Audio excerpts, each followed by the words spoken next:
thanks for watching 4Color Commentary. I'm Mark Allen, and I am back with issue 3 of Space 1999.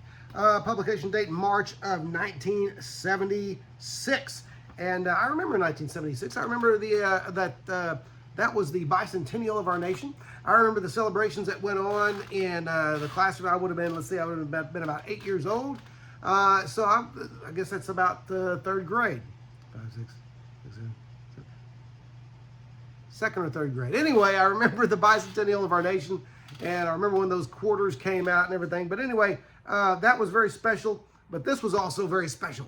The 3rd issue of Space 1999 from Charlton Comics. And this was the issue of the, of course, the series only lasted 7 issues, but this is the issue where for me, the series really took off because John Byrne started becoming the regular artist of this title. I'm telling you right now, this book is a very good indicator of the quality of comics you had pretty much across the board back in the 70s, because this book only made 7 issues, and it is a thoroughly entertaining book.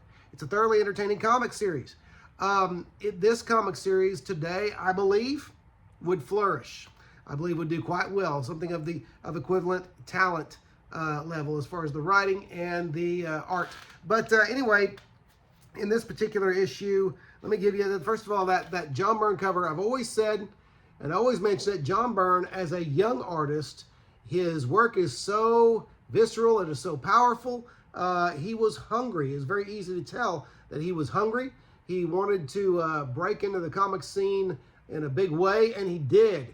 It was relatively early in his career, if you think about it, that he began penciling the X-Men, the Avengers, and then the Fantastic Four, but especially the X-Men and the Avengers.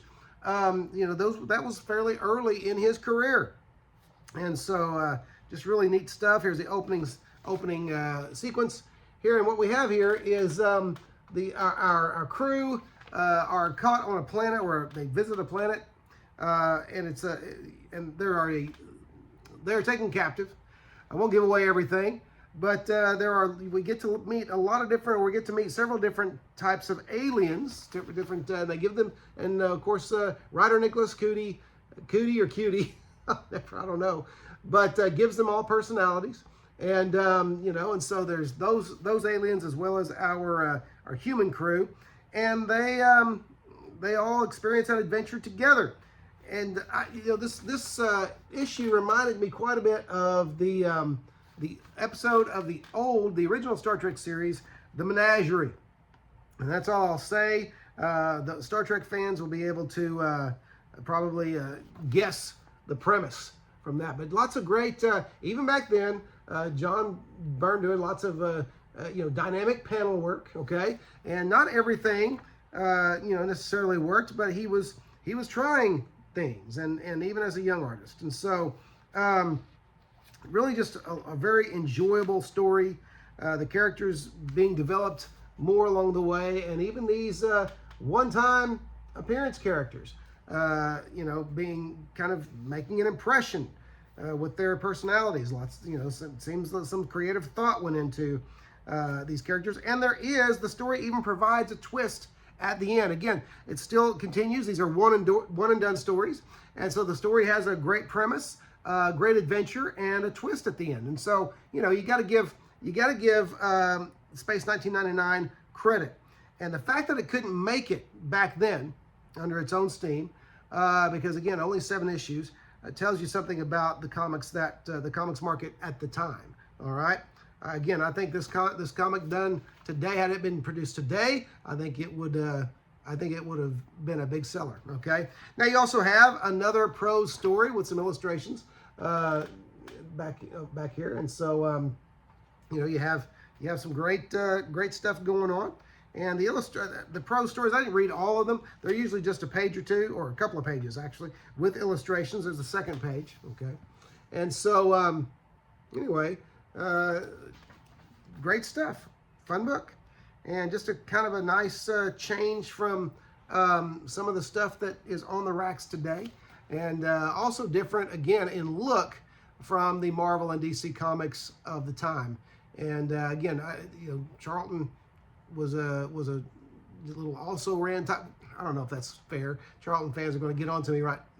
For that. But they were a successful company for a while. I don't know the history of Charlton. I'm not a Charlton history buff. All I do know is that I like this book, and so I'm passing it on to you. If you've never read it before, good book to read. It won't break the bank. But it's Space 1999. It's actually volume 2. I guess the magazine series is considered volume 1. But this is issue number 3, Space 1999, from 1976, our bicentennial year for our nation.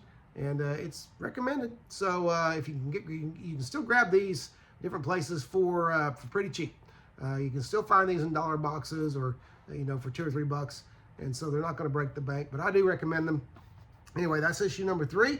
Don't forget, if you haven't, to like, comment, and subscribe, especially comment. I want to know your experiences. Some of you I know that watch the channel, you picked up Charlton Comics off the racks back in the day. Tell me what your favorite titles were, and what the Charlton book was that you looked forward to every month. Anyway, that's it for now. Be sure to comment. Be sure to comment. Be sure to comment. All right. And like and subscribe if you want to. But anyway, thanks for watching Forthcoming Commentary. We'll see you next video.